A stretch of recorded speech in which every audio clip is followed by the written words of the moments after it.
இங்கே ஒரு வயசான ஆள் ஒரு அதிசய மரத்தை பார்க்குறான். அந்த மரத்தை தொடும்போது அதில் இருக்க முடியலாம் இவனோட கிராவிட்டியை நோக்கி இழுக்குது. அதனால் அந்த ஆள் ஒரு கூர்மையான கத்தியை வச்சு குத்தி பார்க்குறான். பார்த்தா அதுலேருந்து பால் மாதிரி ஏதோ வடிய அது என்னன்னு கையில் தொட்டு பார்க்கும்போது அதுலேருந்து ஒரு சொட்டு கீழே தரையிலே விழுந்துடுது.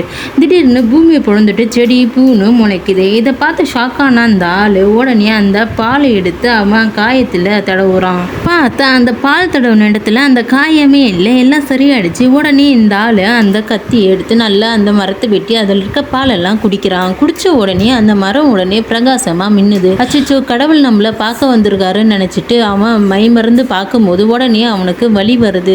என்னடா திடீர்னு வலிக்குதுன்னு கீழே உருண்டு பெறலும் போது அவன் அந்த பால் தடவுன இடத்துல இருந்து திடீர்னு செடி முளைக்குது. அவன் அந்த காயத்துல பாலை தடவுண்டு மட்டும் இல்லாம அவன் குடிச்சும் இருக்கான். அதனால அவன் உடம்பு ஃபுல்லா செடி முளைச்சு அவன் மண்ணோட மண்ணாகி பூமிக்குள்ளேயே புதைஞ்சு போயிடுறான். ஒரு மனுஷனுடைய பேராசையினால அவனுடைய வாழ்க்கையை அவன் முடிச்சுக்கிறான்.